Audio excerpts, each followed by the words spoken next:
So let's talk about why we need to burn this visceral fat and why it's worse than normal fat. So it sits wrapped around vital organs deep in your body, okay? It's around your liver, pancreas, and intestines. Whereas normal fat, the fat that's on the outer layer, is just under your skin, and that's the kind that you can pinch.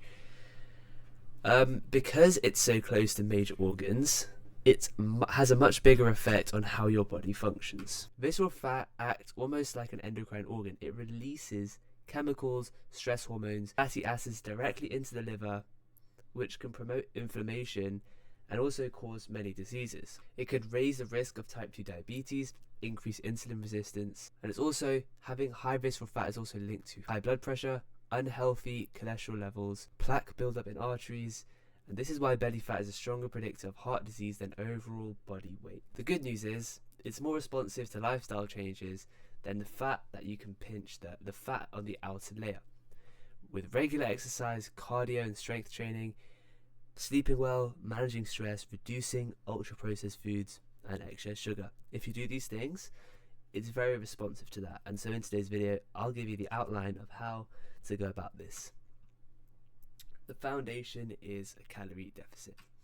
You must be in a deficit, but here's what matters. A moderate 5 to 750 calorie deficit is way more effective than extreme restriction because you'll keep your muscle while losing fat. So here's what to eat. So the first thing you need to do is calculate your maintenance calories. In this case, I've used an example of 2,500. You can go calculate it with the link in the description. Your goal should be, let's just say, 500 off of that so it's sustainable. So here's what you want to do. You want to target 1 gram of protein per pound of body weight. Protein has the highest thermic effect of food, which means that as you consume it, your body burns more calories than any other macronutrient. The most important thing is it prevents muscle loss in a deficit. Studies show higher protein intake preserves lean mass during weight loss significantly better than moderate protein. So here's what you're going to prioritize. Things like chicken breast, turkey, whitefish, highest protein per calorie, which means that we can get the most protein for the least amount of calories, which is exactly what we want. There are some more examples here. Whole foods, essentially, is what you want to stick with. In terms of carbs, you want to time your carbs around your workouts. This is when insulin sensitivity is the highest and nutrients partition towards muscle rather than fat. So we're going to choose, again, whole carbs as much as we can. So things like potatoes, rice, oats, and things like this support training performance and recovery. Keep carbs moderate on rest days, higher on training days. You'll burn more calories on training days, so you can afford to have a bit more. Do not eliminate healthy fats, okay? So you want to include between 0.3 and 0.5 grams per kg of body weight in your diet. Prioritize things like fatty fish, olive oil, avocados, nuts in moderation. And here are some specific tactics that you can use. So in terms of meal frequency, 3 to 4 meals with 20 to 40 grams of protein each stimulates muscle protein synthesis better than fewer larger meals or many small ones. Fiber. Target 25 to 35 grams daily from things like vegetables and fruits. I'll get onto resistance training in a bit, but it's very important. This one is not so important, but post-workout nutrition, you want to consume between 20 and 40 grams of protein within the first hour or two of working out. Now, it doesn't really matter as long as you're getting that protein in at some point during the day, then it's fine. But generally speaking, if you can do this, then you might as well. And I'll get onto this in a bit as well. Here are some actual extra foods that you can try as well that have been shown to help reduce belly fat. Green tea increases fat oxidation and it's really, really good and effective, especially in the morning. Berries, vegetables, actually very filling and will help you get through the day without eating as much. And then fermented foods like kimchi, again, really, really good. Help the gut microbiome and correlate very, very closely with visceral fat levels. You want to minimize things like liquid calories because these things, not only do they not fill you up, but they actually add a lot of extra calories without you really realizing. Ultra processed foods, you want to avoid these because they're very easy to overconsume because they don't really fill you up, so you want to continue to have more and more. What else is needed to you may be asking now, what else is needed to reduce belly fat? So I'm going to introduce 16 to 8 daily fasting. What this means is 16 hours you fast, okay? So 16 hours, maybe 8 of those hours you're asleep, or 9 or 10 of those hours you're asleep, 2 of those hours maybe after dinner, and then 2 of those hours might be when you wake up. So an example might be your last meal maybe at 6 p.m. and then your next meal is at 10 a.m. That is 16 hours, I believe, and by doing that, you reduce your eating window down to 8 hours.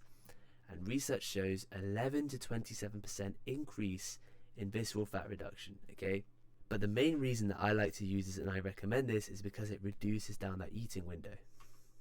Pro tip, don't just eat endless calories in the 8-hour window. Otherwise, there's almost no point. And then we want to introduce a weekly 24-hour fast. Why? Well, it helps add to our weekly deficit. So you have your daily deficits where you want to be in maybe a 500 calorie deficit per day, but some days you may be at maintenance, some days you may accidentally go over. So what happens is your weekly deficit, let's say your daily deficit is 500, your weekly deficit should be 3,500. Let's say instead your weekly deficit is something like 1,500. By doing a 24-hour weekly fast, it adds to our weekly deficit, so we actually hit our goal. This is not an excuse to eat loads every other day and then just have one day fast, but this really does help for people who maybe not as consistent with their daily deficits. But also, 33% visceral fat reduction versus 14% without it, so it's something really useful to introduce if you can. However, don't go longer than 24 hours, or your body might start storing fat instead of burning it. Now you may be wondering what else. You may already do a lot of these things, and you may be thinking, what else do I really need to do? Well, you can introduce cardio. Now there's 2 types of cardio you can do, and people often argue between these 2 things, HIIT or steady state. Now, research shows that HIIT or HIIT is not superior for fat loss, okay? Both types of cardio work equally well. The key here, and the key is always with any of these things, consistency and what you can actually enjoy and keep up with. Okay, that's the case with many of these things, whether it be the diet, the training program, or the cardio. These things are very dependent on what you can be consistent with. I recommend steady state zone 2 cardio every day between 12 and 13,000 steps. And then if you want to, if you're a bit more aggressive or you want to just lose fat maybe quicker potentially, then I'd think about adding 2 to 3 HIIT sessions a week with 20 to 60 second intervals, and this should be done at 80% max heart rate. Finally, strength training. First, we'll talk about why strength training is critical. Muscle preservation signals. When you're in a calorie deficit, your body is looking for energy sources. Without the signal from resistance training, your body will break down both fat and muscle tissue for energy. Strength training sends a powerful biological signal telling the body that we're still using this muscle, so don't basically break it down. Research shows that people who diet without resistance training lose roughly 25 to 30% of their weight from muscle. With resistance training, you can help preserve nearly all the muscle mass and lose almost exclusively fat. Now, this matters specifically for visceral fat because more muscle mass equals a higher resting metabolic rate. Each pound of muscle burns approximately 6 to 10 calories per day at rest. So obviously this adds up over time and it helps in the background burn those calories, and it makes fat loss easier to maintain. Number 2, both of these promote fat loss and muscle preservation. It also reduces cortisol over time. It also reduces cortisol sensitivity over time. Now this is really good because if we have elevated cortisol levels for too long, you will store more visceral fat, and so if we can reduce this level, your body will move away from storing visceral fat. And also, this is probably one of the main things, the skinny fat problem. Without strength training, this kind of links to the first point. You can lose weight and still have a disproportionate amount of visceral fat because you've lost both fat and muscle. You end up lighter, but with a heavier body fat percentage, and still have belly fat. With strength training, you lose primarily fat, but you maintain your muscle and end up with a lean, defined appearance rather than being skinny fat. So, we want to focus on compound movements 3 to 4 times per week. Now, you can go ahead and read this. I've actually got, if you click the first link in the description, the entire routine cookbooks, trackers, guides, everything you need. But this is just an example of compound movement stuff that we will be wanting to use. Things like deadlifts, squats, bench press.